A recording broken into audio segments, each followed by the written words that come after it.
Welcome to the Show Up Show, where we bring you everything you need to emerge as a powerful and healthy leader in your life, business, and relationships. Because how you show up in one area of life is how you show up in all of them. I'm your host, Debbie Pace, author of The Journal to Freedom, a foundational guide to help you examine your beliefs and how they shape your patterns and behaviors in life, so you can transform what's not working and can show up like a boss in every area of your life. This week on the Show Up Show, I am so excited to get to interview for the second time LaurieCue, who you used to know by the name Barbecue. But it turns out she's a little bit more resilient than some might have thought. And she shares with us this week one really important lesson that she learned in a business pivot after a battle with a toy giant. So how did she win? And what lessons did she learn that can help you in your business and pretty much anywhere in life? Tune in now to find out. Hello, my name is Laurie Ann Wilkins, and I am a barbecue pitmaster. So I want to tell the story behind your business and your name, and then it'll make more sense to our listeners about how it's almost like you get in character when you know, but what's interesting is the character is you anyway. I mean, there's no getting into it's like fully embody it. So, Laurie, tell us a little bit about your backstory. I knew you from your business used to be called LaurieCue, and I met you because you had the most amazing ribs at this influencer event that I went to, and we just instantly connected. I fell in love with you right away. You're one of the few podcast guests I've had that I actually know in real life, which is fabulous. I feel so honored for that. Oh, thank you, sweetie. Same here. And I'm always taking a chance to come and grab some of your meat whenever I get an opportunity to, because you're about an hour away from me, but there's so much innuendo and it's so fun to play with. But, you know, you started out as barbecue, and can you tell us a little bit about how you started out in the evolution of your business so far? So we've been in business now almost 5 years. So it kind of went by fast and slow at the same time. The evolution of it has been, well, it's still evolving. I'm still kind of growing with it. So it's ever changing. If you're standing still, you're definitely not moving forward. So you kind of always have to be evolving in your business. So what it was to what it is now, oh, gosh, where do I even start? How do you even start the sentence? I mean, I went from never smoking a piece of meat to winning best food truck in Tampa Bay 2 years in a row, winning best ribs in Tampa Bay last year with Creative Loafing, winning best of Hernando, and just so many other things that are never expected and always appreciated. So you learn from other people, you learn from your customers, you listen to what your customers want.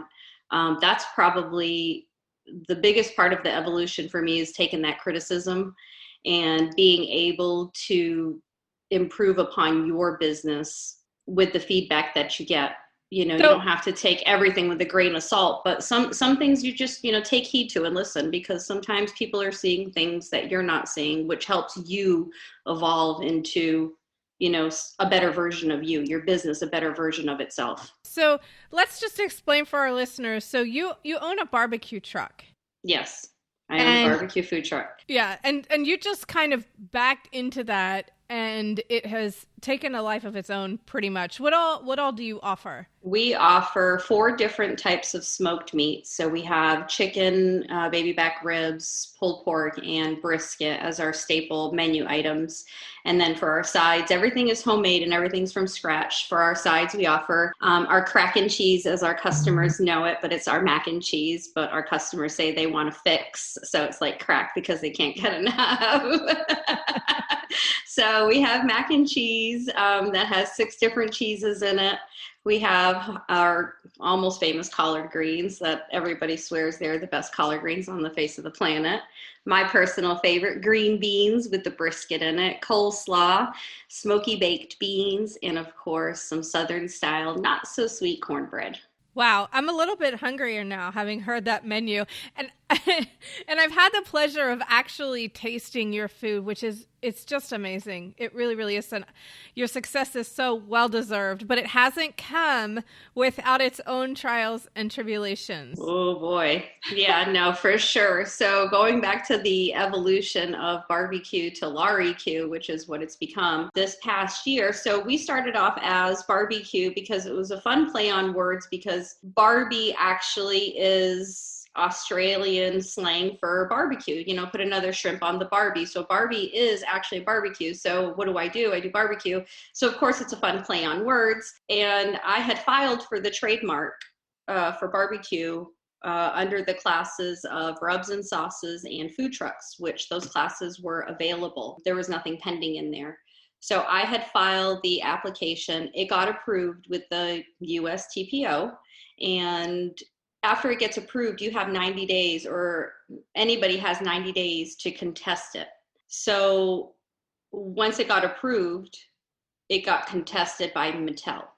So Mattel wanted to contest it. I found an attorney, actually, and they actually felt I had. And Mattel owns Barbie, so that's an important distinction to make. They own the Barbie doll, actually. So the reason I said classes and classification is because what those things are meant to do is that there isn't corporate bullying going on. That's really what those things are supposed to do. So if you look at Mattel and what they do and what their product line is, it's toys and games and plastics and entertainment, nothing in food. Nobody would associate Mattel and a Barbie doll with food unless it was plastic food, but they wouldn't, right. You wouldn't mistake yourself and go into the grocery store, into the salad dressing aisle. And if you saw my rub on a barbecue shelf, or you saw my barbecue sauce on a shelf in that aisle, the average consumer wouldn't mistaken that for a Mattel product and the Barbie doll. Right, because I don't get my rubs in the same aisle that I get my dolls in. Exactly. So the average consumer would not be confused, and that's what those rules and those classes are set in place for. So you should be able to use the name Barbie in another arena that has nothing to do with toys and dolls, where the average consumer wouldn't confuse us. So that's the reason it got approved to begin with, is because the person who received that application, the examiner who received that application with the USTPO, felt it wouldn't confuse the average consumer. Otherwise, it wouldn't have even have made it pass through that step.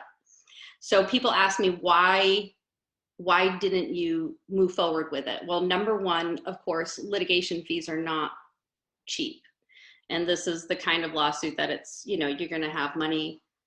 But I did find I have a friend. It's really important to network in business. It really, really is. Amen. It's very important to network in business. And I have a wonderful network of people that surround me, from attorneys to accountants to you name the profession. And I have, a wonderful circle of them. So my personal attorney, he ended up going to college with somebody who became just that, a patent attorney. Oh, wow. Yeah. So he kind of called in a favor for me, and he was basically going to kind of do it at cost. It was just going to cover any legality fees, which was still a lot of money. However, the reason I decided to change it to LaurieCue, so a lot of people think that I was forced to change it to LaurieCue, and I actually wasn't. I changed it on my own free will. I changed it because once you enter into that litigation phase, you're going to be locked into that litigation for a minimum of 2 years. Wow. Because each step has its own, or each process has, each step has a process that it goes through, and you have X amount of days, both parties, to do the affidavit, to do discoveries, so then you can add an extension on that too. So once you start doing all that math, so once you're in it, you're in. And then it's a minimum of a 2-year period. That's just the way it is. It's 2 years. And then on from there. Right. That's just the baseline. It's 2 years. That's the baseline, is the 2 years. So I started thinking the bigger picture. So do I want to be tied up in litigation with Mattel, who's got more money than they know what to do with, for a minimum of 2 years, for a maybe at the end? And then what that would also do is it would tie me only into being able to do food trucks and rubs and sauces. I wouldn't be able to do anything else. So if I wanted to come out with my own t-shirt line, and I was going to be the manufacturer of the clothing line, it couldn't be barbecue. I would have to buy, say, like a Hanes shirt, and then I could put the logo on it. So that I wouldn't be allowed to go vertically with my company. With my name, I can do whatever I want with it. Right. You can create your own barbecue doll. Exactly. So then the other thing that happened was I had been looking at going on a couple of food network shows. And I had gone right before COVID hit. I was on the last step on whether I was going to be on season 2 of Barbecue Brawl or not. Like I was supposed to hear that day, and that day COVID, like, what was it? St. Patrick's Day? St. Patrick's Day, everything closed down, and that was the day I was supposed to hear back. So all filming in California, because that's where it was going to take place in California, had closed. But I was waiting for the final yes from the casting producer. The reason I'm saying that is because the first question they ask you is, are you tied up in any legal battles? Oh, that's fun. Yeah. So I wanted to be able to answer honestly that I wasn't. So changing my name from Barbecue to LaurieCue, it kind of absolved it just, everything went away, and now I can just be free, if you will, to do what I want, what I need with my own name, you know, and I've built a name and a reputation for myself. I think enough now. I don't need somebody else's name. My own name is enough. That's such a beautiful statement, because so many people, you know, you work so hard to build what you've built. You've been in it 5 years. So that was that was last year, right? Within the last year, Yeah, it was like January, February of this year, actually, is when it kind of all finally changed. Yeah, it was recent. So we're talking within the last 8 months, 7 months. Okay. So yeah, it's fairly recent. And so, yeah, so you had spent years already building on that name, and it was, you know, the way you market it is so genius. It really is just meat slinging, and you're this petite, beautiful woman. And so, you know, so it's like, you know, use what you got to get what you want kind of thing when it comes to the marketing, right? Because it's visually appealing. So it was combining how awesome, beautiful, and sassy, and just like all this personality that you have, with the fact that you actually have a really amazing product that really does sell itself. So it's like selling on the double. And it must have been difficult for you to go through a process of really deciding, you know what, I'm okay. Like, how did you get to that point where you just knew it was the right decision for you? That's actually a really good question, because that was a big battle for me, changing it, because you do spend all that time over the years, and it's not even about the money. It becomes like your equity, your blood, sweat, and tears that you put into this business and what it's become. And people tell you it's such a cute name. And I think that's why it took me until like February, or whenever it was, January, February, March, it was in the first quarter of this year, when I actually finally did decide, okay, we're just going to put this to rest, and we're just going to change it to LaurieCue. And it was the knowing that the product stood on its own. I knew that the product was good enough that I could name it BS Barbecue, and people would still come to eat it because they already knew that it was a great product. I didn't need that name. And then realizing that I would be tied up for 2 years, was it worth my time to do that? My time is pretty valuable, and there are things I want to do and things I want to see in that time frame. And a courtroom and a lawyer every other week isn't one of those things that I wanted to add on to my to-do list. So for me, it was a matter of my time was too valuable to give to them. My money was too valuable to give to them for then a maybe at the end. So then at the end of it all, let's just say 2 years, 3 years go by, and I win the quote unquote, the lawsuit, and I get to keep barbecue. Then what? Okay, great. I won the name. I'm still going to be making the same product. I'm still going to be doing my social media. People are still going to know me as Laurie. And you know what? It's actually less confusing for them now, because they would always ask me, is your name Barbie? No, my name's actually Laurie. It's just supposed to sound like barbecue. You know, barbecue sounds like barbecue. So it was just supposed to be a fun play on words. So now there's no confusion. It's Laurie at LaurieCue. Are you Laurie? I sure am. It's funny that you said that. And I love how you were kind of led to the place where you were able to remove that ambiguity for people in not understanding, was that your name or not? Because when we first met, I didn't understand it either. I had that bit of confusion. Was your name Barbie? And then I just knew that your name wasn't Barbie, and I couldn't remember your name.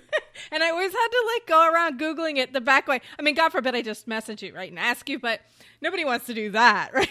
That would be awful if somebody was just like, hey, what's your real name again? Right, like, yeah, and obviously, since you don't use your real name in your business, it would be more understandable, but still, nobody wants to do that. Nobody's got time for that, you know? Not today. No, no, I'm going to look like I have it all together here today. All right, just today, though. So it's such a great example, though, of how when you really allow yourself to be guided, and it sounds like faith was really the primary driver for you, that faith in yourself, the trusting that you really do have the product is you, like you're the foundation. And so you can change the name, you can change the truck, you can probably even change some of the people who your suppliers, right? And the ultimate thing is your food is still going to be yours. And then that is the foundation. And so anything from there is likely going to grow. And it's funny, your process doesn't surprise me at all, because when we talked on the first round, the first interview with LaurieCue, I was so taken by, you just have this presence of knowing who you are and knowing that you've got it. And I say that not in like an ego way, but really like, you know the value in not only who you are, but in what you're providing to your community. And let's be honest, it goes well above and beyond slinging meat and feeding people. There's a community that you build around you. But can you talk a little bit about where you get that faith in yourself? Where did that come from? Oh, just struggle. Literally, it's struggle. The struggle that I've been through in life and the things that I've looked at and been like, how are you going to do this? So before I open, so I'll tell you a little story if I may, but so you asked me where I find my faith from. And I have been through some, not so great things in my life and experience. We all have our own story. So I'm no different, have my own story. So my faith and my strength comes from my struggles, because I know that I can. And when somebody tells me that I can't, it just makes me want to more, because I don't know. That's just who I am. That's who I am. You talk about who I am, that's who I am. But before we opened up the food truck, and I was going through a divorce, and everything just changed during that divorce. And it was a really, really dark period in my life. And I remember going to my bank where my mortgage holder was. It was a local bank here. And I sat down with the bank president, and my ex-husband now had cut off all of our mutual funds that we had and was just being not nice about things and just did things not the right way. Mm. So that puts me in a position of, now I have a 5-bedroom, 4-bath house and 2 children to take care of by myself overnight. That would be every woman's nightmare. Men too, I'm sure, but definitely. And it was like, not even like I knew it was coming. It was just it was very sudden. So you're kind of thrown into this new situation. And I went to the bank, and the bank president looked at me, and I say his assistant, but it's really his right hand woman. I mean, she's been with him for like 30 years. You know what I mean? She probably knows more than he does, type of deal. Yeah. And they looked at me, and I mean, with every care in the world, but literally dead face, looked at me and said, how are you going to pay back this loan? Wow. And I said, I don't know, but I am. I said, I signed that note that said I was going to pay this back, and I don't know how, but I'm going to find a way to do it. And then I remember I don't know if it was that same week or shortly thereafter, with all the new changes, I remember being at Walmart, and it's so stupid, but it was a loaf of bread that kind of changed how I looked at money. So up until this point of my divorce, I didn't lead a lavish life, but I led a comfortable life. It's not that I didn't think about money, but if I went grocery shopping, I didn't think too much about it. I just put what I needed in the grocery basket, and I kind of went about my business. Yeah. And this when that happened, and I had to stand on my own 2 feet. And I always have the support of my family and things like that, but our pride gets in our way, and we don't want to really ask for help if we don't absolutely have to. Right. And I was at the grocery store and I had to buy dog food for the week. I had to buy lunch meat for the kids, and like cheese, sliced cheese to make lunches. And I remember having $26. That's it. That's what I had. I had $26 and I had to buy stuff for the week. And my kids like the Sara Lee the white bread, but it's like the wheat white or whatever it is. They like the Sara Lee one. And I always bought that Sara Lee bread. And when I did the math, I couldn't afford the $2.49 bread. I had to buy the Walmart like $1.09 bread. And I just sat in Walmart and I cried. Oh. Like in the bread aisle at Walmart, I just cried. I cried and I said, I will never allow somebody to put me in this position ever again, ever. So from that, I've since sold that house and I bought a house all by myself on my own, like just in my name. And I went to the bank and did it like a big girl. I bought a car and paid off that car in that time. I've started this business and the truck will be paid off by this time next year. Wow. So, and I think I've built a pretty good reputation. So believing in yourself because you are the only person you can depend on is the struggle. And that's where I find that faith. That's where I find that strength. That's from me because nobody's going to do it for you. Nobody. So do it up, little girl. Do it up, little girl, because nobody's going to do it for you. What a great story. That's beautiful. Thanks.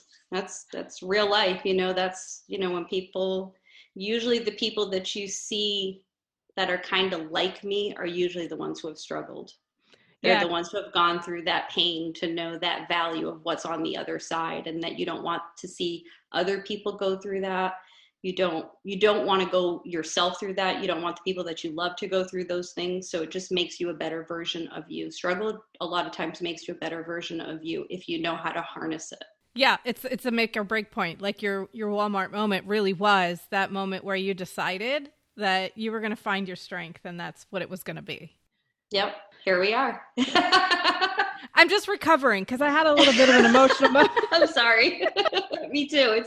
It's still very fresh. Even, that was going on 9 years ago, 9 years ago. It's going on 9 years now that happened. So it doesn't happen overnight. It doesn't come without sleepless nights and blood, sweat, and tears. But if you want it, it's there. Go get it. So for any of the listeners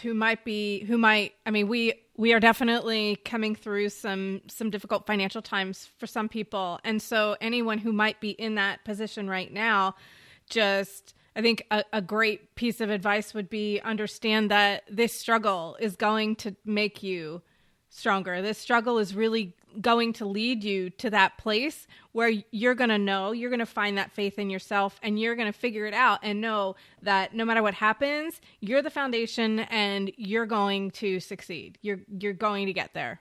Yep. It doesn't mean you can't lean on people to help or ask for help or ask for guidance. That's the wonderful part about having, a network of people, be it family, friends, colleagues, just random people that you might meet on a daily basis they might change your life that day for whatever reason, a complete stranger. But really at the end of the day, it's up to you, yourself, and I, you know what I mean? Like me, myself, and I, that's who it's up to. So I have to have faith in myself, because I think too, when you have faith in yourself, other people see that, and it's like a certain energy that it draws, that people want to be around that. They're like, how do I encompass that? How do I be more like that? And I say the word be because be is a verb. It's an action. So it's a thought process, and then putting that thought into action. Our thoughts are extremely powerful. So you can choose to be happy. You can choose to be sad. At the end of the day, it really is your choice. There are things that might affect you for that day, but let it be for that moment. Don't let it be for the week. Don't let it be for the month. Let that moment be just that, a really crappy moment, or a really bad moment. So I try to do those little things, my little mantras throughout the day, that, things are just moments. Take it as a moment each day, each time. And if you break your day up into smaller pieces like that, and it becomes a lot less overwhelming, you get to enjoy your day a little bit more, and you don't harness all that negative energy. So that positive energy, people they want to be around that. And the more you exude it, the more you're going to attract those people. And it just becomes this beautiful circle that you create around yourself of this great positive energy. Are there naysayers? Are there negative people in there sprinkled in there every once in a while? Of course. But again, it's a choice on whether you want to allow them to infiltrate that circle and be the center of attention, or if you're just dismiss them and just do that, just dismiss them, and then you focus on all the good. So I try to focus on all the good. So I'm sitting here listening to you and I'm wondering, does your meat come with like a BOGO special of like buy a slab of beef and get the coaching session for free? It just comes for free anyway. I think this is part of what I was, this is that positive energy, somebody asked me the other day, I had a friend reach out to me and she said, I hear that there's a new barbecue spot going up, in Spring Hill. And I said, okay. I honestly was like, okay. And then she asked me the next question, which was, are you nervous? Does that make you nervous or does that make you worried? And I kind of was like a little confused. I didn't even know how to answer that at first, honestly, because no, why would I be nervous? I'm my own competition. Yeah. My husband said, I'm my own competition. And I don't mean that in a my food is better than yours way. I mean, as long as it's twofold for me. Number one, if I'm focused about what everybody else is doing, that's going to take away from what I need to be doing. So my energy is better spent on myself than focusing on which special somebody else is going to have that week. I don't have the time to go do that. I have time to focus on my specials, perfect my recipes, and get to my customers. I can't service the entire world. So everybody's worried about people taking business. What do you mean? There's no business to take. It's yours. It's yours to take. If you want it, go advertise, go market, go give away some free. My marketing budget isn't necessarily advertising. Like I do a little bit on Facebook ads or maybe like an Instagram when I have a special or something like that. But my money is better spent, I feel, with the people that I am directly going to connect with. Who's going to use my product? So aside from people coming and eating at the food truck, we've tried to now start sending out rubs and sauce, or not the sauces, the rubs now. And today, before this meeting, I have a lady in the UK who's using our coffee rub in the UK right now to make a tri-tip. And she's got me tagged all over Instagram and people in Canada. And I had another one this morning who messaged me. She says, Laurie, the picture of the ribs or the reels that I did of the ribs on Instagram a couple weeks ago has the most views of any of my videos. It's got almost 10,000 views on that reel. And she was like so excited. And I said, great things happen when great people come together. So competition, am I worried about it? No. I mean, if somebody comes pulling up on my property and tries to sell something, that's a little different. But am I worried about somebody else opening up shop and having barbecue in Hernando County? Of course not. No, I'm not worried about them. Yeah, my husband said a long time ago, because I was, I'm in the coaching space and the personal development and healing space. And he said to me, because I went through this, there's imposter syndrome, and then there's people who've been doing it longer, who I think do different things better. And so there was all this comparison. And he said to me, every town needs more than one mechanic, because one mechanic cannot possibly service all the cars in a town. And I remember that stuck with me. And I bring it up all the time, because while you could be concerned about someone in your town opening up another barbecue, if you're focused on that, then you're not building the relationships that are taking you global in the UK and really helping people who love your food, both near and far, to be able to have access to it. Because if you allow yourself to shrink and then, the repercussions of all that, you're not putting the product out there to the people who really want it. Yeah, your time is better spent, again, on yourself, on your business, and not so much on what other people are doing. So I told her, I said, no, I'm not worried. Number one, people who like my product will continue to eat my product. And if somebody finds that their product fits their palate better, I want them to enjoy their food. They're spending money on food. Go enjoy what your mouth, and you know what I mean? Like, yeah. I'm okay with that. Honestly, I'm really okay with that. So different strokes for different folks. Focus on yourself, a little less on other people. I think I think that should be the mantra for 2020. Worry more about you and a little less about everybody else and what they're doing. Yes, absolutely, for sure. So we're gonna have to wrap up the interview here, but before we do, is there anything that you think could help our listeners really understand? I think you've articulated it so well, but I'm just wondering if there's anything that you feel is a really critical point or a critical aspect of you succeeding in your business and being able to pivot as often as you have to be successful. So the old saying of roll with the punches is 100% accurate when it comes to business, because in any business, everything is always changing. Everything from what your consumers want to technology, to location, to weather, to competitors, to what the market's doing. I mean, there's just so many things that are forever changing. So for me, one of the things that I've recently realized, so here's a little quick backstory before we wrap up. Before I ever did barbecue, so I've been cooking pretty much my entire life. I've always been a cook. They tell me I do it well, so I guess I'm a good cook, a good home cook. I'm not professionally trained or anything like that. I think I have a good palate more than anything. Mm-hmm. I'm able to season things and balance them well. So I've always been a cook, and I've always kind of wanted to feed people. Barbecue was a new art form for me. But before that, I'd cooked for many years for large groups of people and such. But rolling with the punches and changing with your business, when we first did this and I didn't know anything about barbecue, I knew what I knew how to cook, which was like Portuguese food, Brazilian food, Italian food, foods like that, like comfort foods from those cuisines, because that's what I grew up eating. So that's what I knew how to cook. But with barbecue, I obviously had to evolve and learn how to smoke meat. But more so than that, after being in business now 5 years and doing barbecue, like everybody loves your food, it's great, but people are always looking for the next best thing. They always want something new, something fresh, right? Like you could have a town that doesn't have, I don't know, like a regular chain in there, and then all of a sudden it's going to open up and they get all excited about this chain, and you're like, yeah, but it's just but people get excited about something new. So what I've recently discovered about the newness stuff and evolving is the foods that I grew up eating that I have recently been posting for our customers on social media, which are Portuguese and Brazilian foods. They're all like, make that. So what I originally wanted to do well before barbecue was ever even a thought, which was my personal cuisine.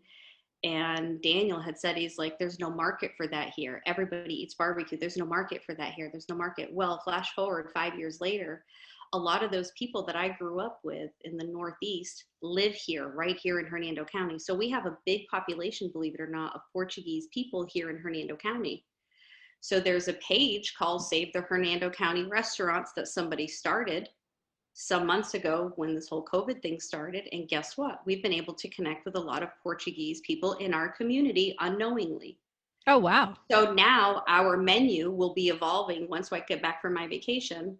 Our menu will be evolving so that I'm going to be doing a Portuguese or a Brazilian special on a different night of the week. And that will be like our other night. It won't be like a barbecue. So the other day I made Portuguese pulled pork, and it has like these Marzano tomatoes. And people just, it went out the door because people don't have it around here. So am I worried about another barbecue spot?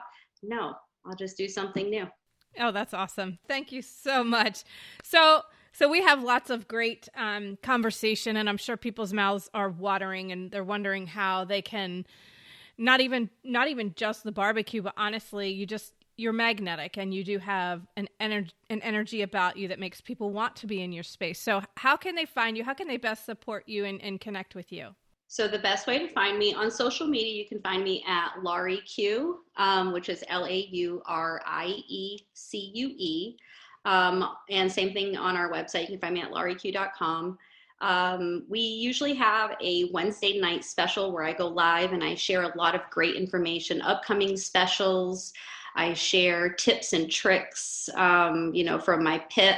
I have a lady who was just over the moon, just over a simple knife tip. She said that trimming her meat, because I gave her one simple knife recommendation, has completely changed, her kitchen.